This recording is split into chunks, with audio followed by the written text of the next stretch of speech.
Major funding for these programs has been provided by grants from Chase Commercial Term Lending and M&T Bank, Geneva Burns, Giantomasi and Webster, Capital One Bank, the Wickoff Group, New York Community Bank, Greenberg Traurig, Perfect Building Maintenance, Kilroy Architectural Windows, New York's Window Company.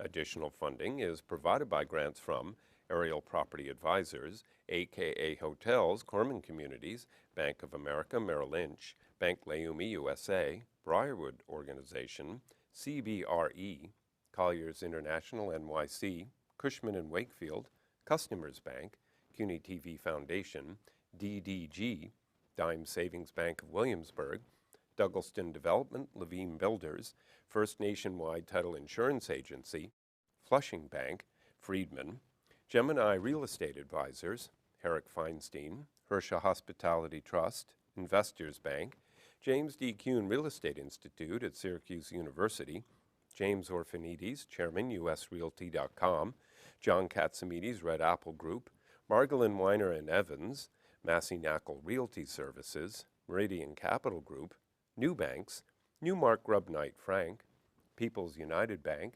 RBS Citizens Bank, SJP Properties, Sterling and Sterling, Stonehenge Partners, TD Bank, Terra CRG, The Continuum Company, Urban American, and these friends.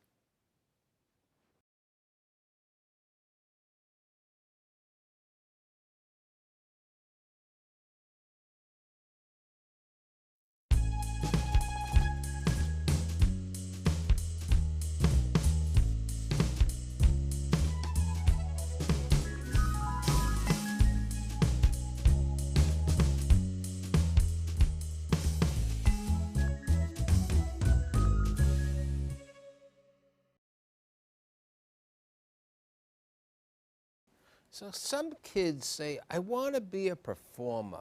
I want to be in showbiz. I want to be a singer. I want to be an actor. I want to be a writer. I got that type of kid today. I have my fellow friar and friend, Marc Eliot. Thanks for being here. My pleasure. One of the things that I always like talking about is our grandparents. You know, talk to me about your grandparents, you know.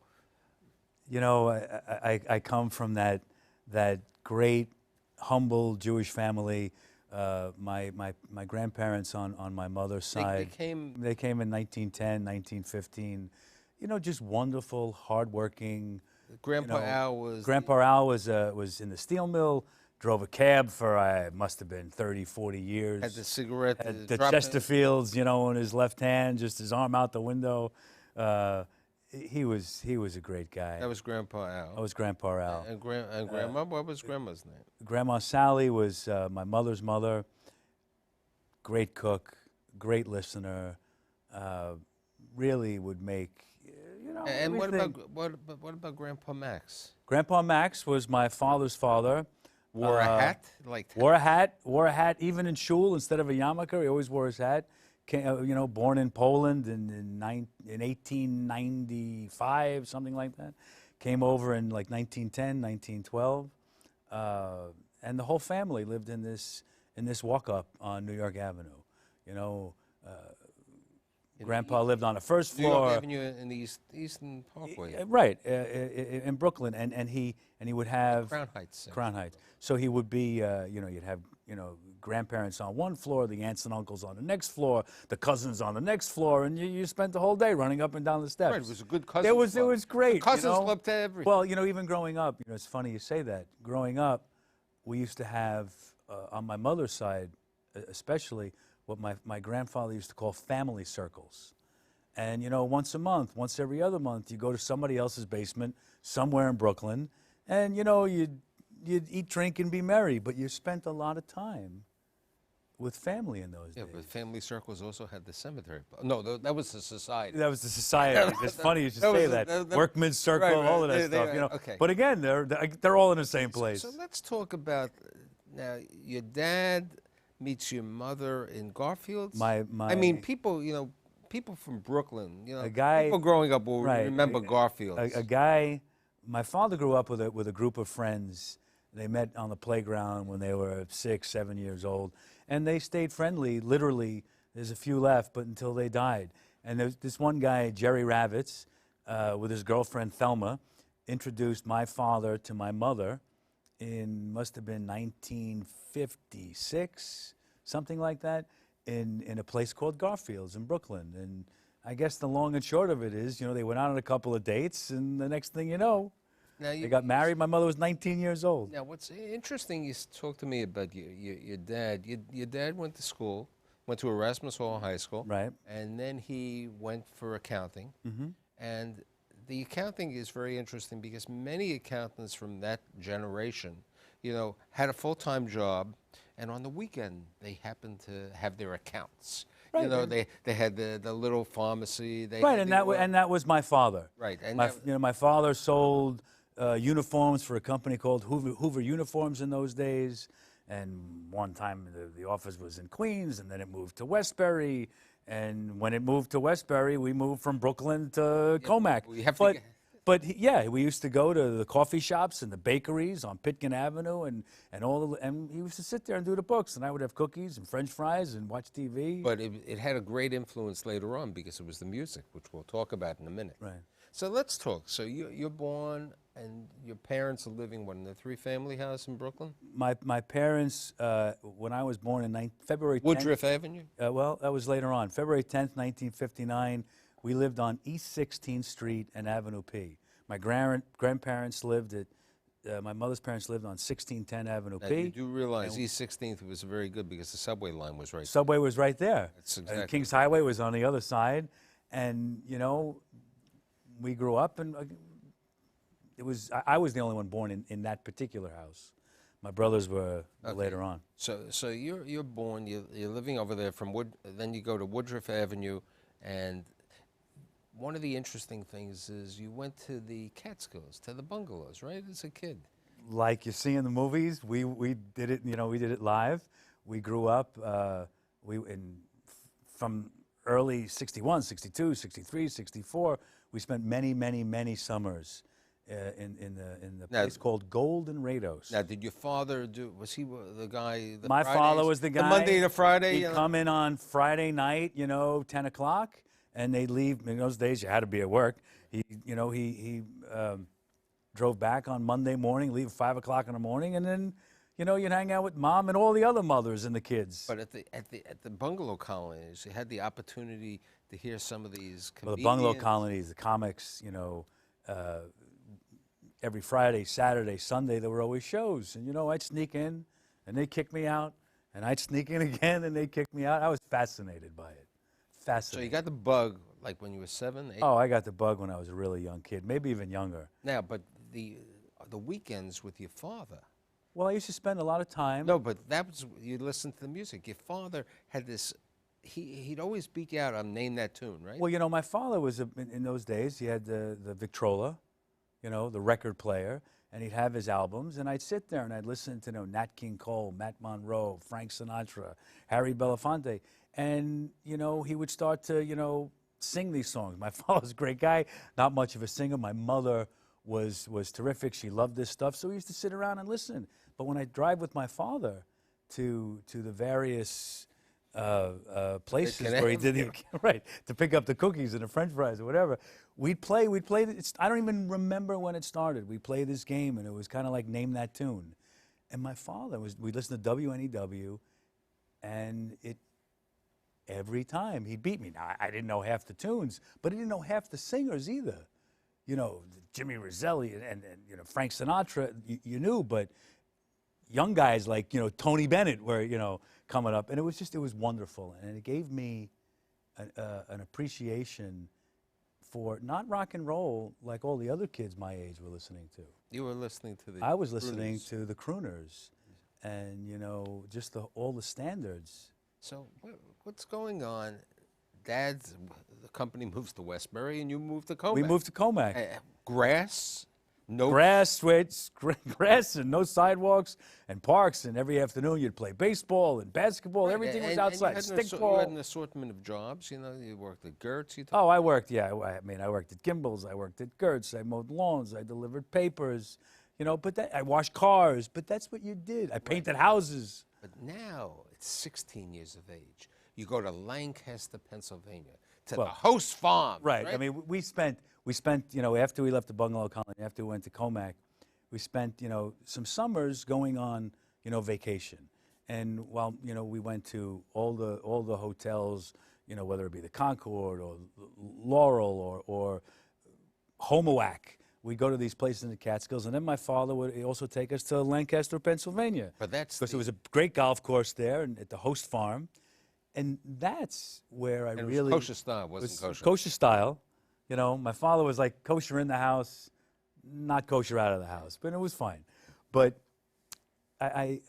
there is where I first saw, you know, the likes of Dick Lord and Dick Capri and you know, in the Catskills, the Freddie Romans and the Mousy Lawrence and some of the, I'll say C-plus singers that would open for them. But I was fascinated by the people. I was fascinated by the spotlight. I was fascinated by how they could just, these guys could just make people happy. Exactly. And I was hooked. So you're hooked, and then you say to your dad, I'd like singing lessons? And my mother and I would spend a lot of time together, and she would try to tell me, you can do this, but, you know, maybe you go to school, you're a big movie buff, maybe you'll get into that kind of thing. And I said, yeah, but I want to be a singer, you know. And my father, and then they both decided, all right, we'll get you singing lessons. And I studied with this opera guy in Islip, and this other guy in Comac, and another teacher in I don't even know, I don't remember where they were located. And you start to... But then you get on the circuit, right? Well, then I put together a little, you know, band. And the piano player in the band was the son of a childhood friend of my father's. And the first time we were going to be at the Paramount Hotel for like 2 weeks. So you were at the Paramount Hotel from Sunday to Friday, and on Saturday night... Wait a second. But before that, you were using your junior license when you were working... before that, I was using my junior license to schlep equipment for various bands, one of them Barry Sands, and I'd be driving illegally. But that's where I really got to learn the songs. I'd schlep equipment, you know, I'd set up in those days the big speakers and the sound system and the microphone, and I'd hang out and I'd be at the bar mitzvah or a bat mitzvah or a wedding or whatever it is, and I'd listen to the tunes and I'd get the music lists, and I would start to absorb is the only way. Yeah, did you sing? They would, you know, the first time they let me up to sing, I was, I was so scared. I mean, shaking. But you know what? It goes away. And you, every time they let me get up, I did a little bit better and a little bit better and a little bit better, until I really started to. So where is the Paramount Hotel? Well, the Paramount Hotel was in the Catskill Mountains. I want to say like exit 111. And that was my first professional gig. And I had put together a band. How old are you at this time? Oh, Jesus. 17? 16, 17, maybe. And we put together this band because they, you know, in those days there were agents and they'd call you. And I don't remember how I got to this agent. They said, sure, I have a band, no problem. And I'm like, hey guys, we got to rehearse, you know. So we learned like, I don't know, 20 songs, 30 songs. And we'd play them over and over again. And you'd play at the hotel from like Sunday to Friday, and on Saturday you'd go to a bungalow colony. And that went on, and that's how it was. And I remember the first time I did this, 2 days before we were leaving, the piano player had an accident, so we had to scramble and find a new piano player. You couldn't have got an accordionist? Couldn't have got, yeah. In those days you probably could have. Right. You know, but you know what? It was a simpler time then. It was a lot of fun. It was easy to. There were no distractions. So now you graduate high school. Graduated high school. Comac High School South. And you and your buddy decided to go to California? We decided to drive cross country. This is the guy with the long hair? This is my friend Scotty. I graduated in 1977. We decided that we were going to get in a car to seek fame and fortune, so we jumped into my Buick Electra 225. Electra 225, right. Right, with the white top and the white interior, blue car, 455 under the hood, with his with a trailer in tow, with a sound system and a Rhodes piano, and we head cross country.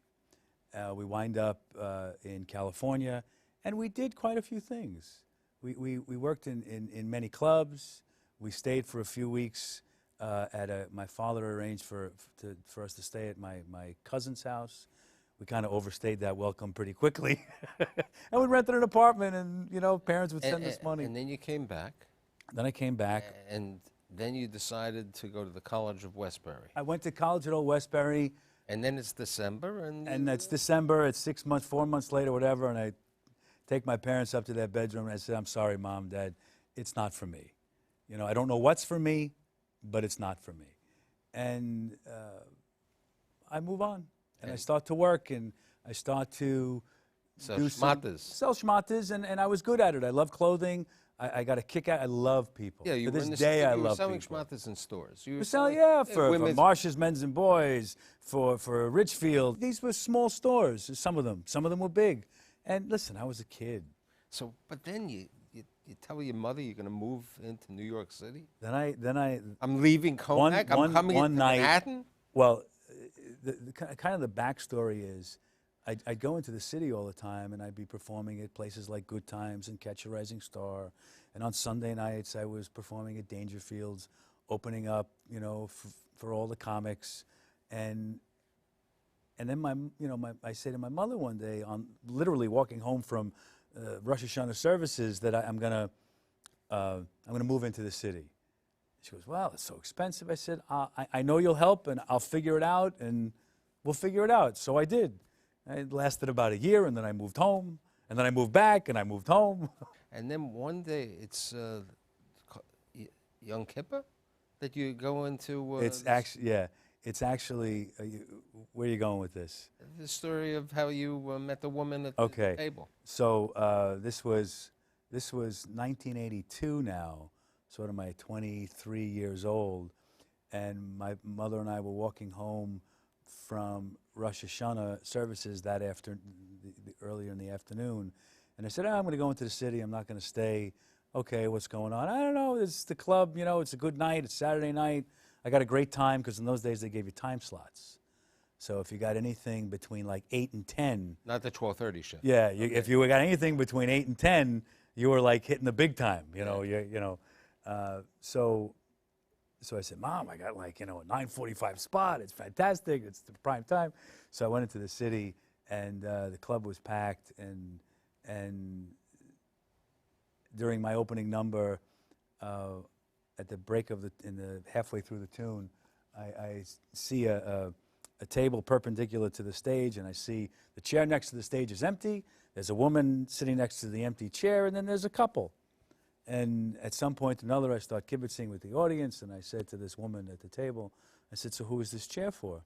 And she takes a gulp of wine, and she says, it's for you. So with that, I cracked up, the audience cracked up, and after the set, you know, we're flirting a little bit, but after the set, I go back behind the bandstand, and, you know, we all smoke in those days. We're lighting up cigarettes, all chatting, and I look over, and she goes like this. She says, come here. So I sat down, and, you know, we were together for a long time. Okay. Then what happens one day with the florist business? The Spitz? You know, the funny thing that happens, you know, in those days, I was always making a few shekels, singing, but, you know, I couldn't support myself on a regular basis. So I went to work in men's clothing. And a friend of mine turned me on to Richfield clothes. And this guy by the name of Bernie Frankel was, you know, one of the owners, one of the two brothers that ran the company. And he gave me a job, and we became pretty close. But it also gave me, you know, some freedom to do what I wanted to do. And then I got married, and I joined the gym. And while I was at the gym, I became very friendly with this guy. His name was Bobby, and we played racquetball. And one day he says to me, he says, so why sell men's clothing? You know, it's all going to the discounters, whatever. And it was true. So he says, why don't you come work for me? I said, okay, I'll come work for you.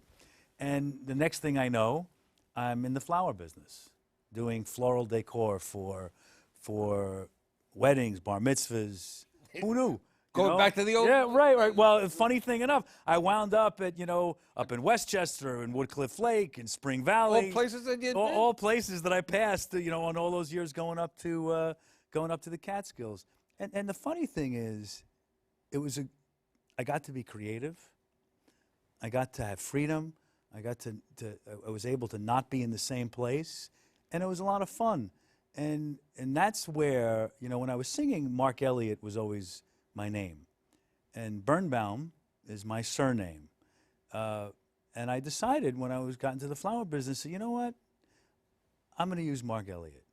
So I've kind of been Marc Eliot ever since. And it also gave me the freedom and the money to take time off, do a show, do this, do that. You were doing shows on this side of the coast and the West Coast. You were in Falsettos. You were in Phantom. I mean, right. I did a lot of regional theater. As now as a young man, whether it be Falsettos and Phantom of the Opera and 42nd Street and 1776. I got very lucky. I had stopped for a while, really just to concentrate on making a living, as we all do when you get married. And it came to a point where, my mother was very sick, and I remember visiting her one day and not wanting to be in the position of, God forbid, one day being either older or sick and saying, I should have done this, I should have done that. And I decided to go back to taking singing lessons. And I remember telling my wife at the time, I don't know where this is headed, and I'll take it wherever it goes. And it led to musical theater. A very good friend of mine was playing Jean Valjean on Broadway, and his wife, his name is Craig Schulman, and his wife, Monica Robinson, was an excellent vocal teacher. So I studied with her, and sure enough, it took me into the world of musical theater, which I always loved. Whether it was the movie musical or just theater in general, I always loved that. And then you change jobs later on. You go back, you leave the one florist. Well, in those days, things changed. Spitz and Peck was just a floral decorating company of its kind. And, there were really only two in those days. And then, after you work for somebody for, 4, 5, 6 years, you say, well, I could do this for myself. I don't need to work for someone. And then you meet your friends who run right, a and couple then of I met the Scotto brothers who run the Westbury Manor and Fox Hollow, and in those days Chateaubriand, and they introduced me to a friend of theirs, and we opened up our own company, and we're 3 partners, and that goes. The name of the company was Simply Elegant, and that lasts for 7, 8, 9 years, and it was a good run. But I was also doing Gateway and Candlewood and, Theater in the Park with the Nassau Pops Orchestra and all of these things. So it was a very busy time. And it was a lot of fun. And like all things, that partnership came to an end. And then currently, because we're going to talk about the current flora, and then we're going right. back Well, to currently, by another twist of fate, when I was living in Cedarhurst, there was a guy on the 2nd floor, and somebody saw flowers in my car one day. He says, the guy on the 2nd floor, he's in the flower business. You're on the 4th floor. His name is Peter. You should, you should say hello. So I knock on his door one day. To make a very long story short, that guy is my best friend. He's my business partner. He's like my brother. And that business is called Floralia Decorators. It's not Marc Eliot. It's not Marc Eliot. But it's Floralia. It's called Floralia Decorators. We are located at the Waldorf Astoria. We have actually several companies. Floralia Decorators is at the Waldorf. Intelligent Lighting is also the exclusively recommended lighting company at the Waldorf Astoria. Flowers of the World is our boutique store on 55th Street. And together, we've done things that separately we just couldn't accomplish. But through that, because you have that, you're able to still pursue your real passion. Always pursued my, Right. Even when I shouldn't have pursued it. Right. But I always you pursued it. pursued it, and and you have the DVD and the CD out. There are many albums out. Everything. Right, but the newest one. The newest one, New York Blue, is out. We're releasing another CD.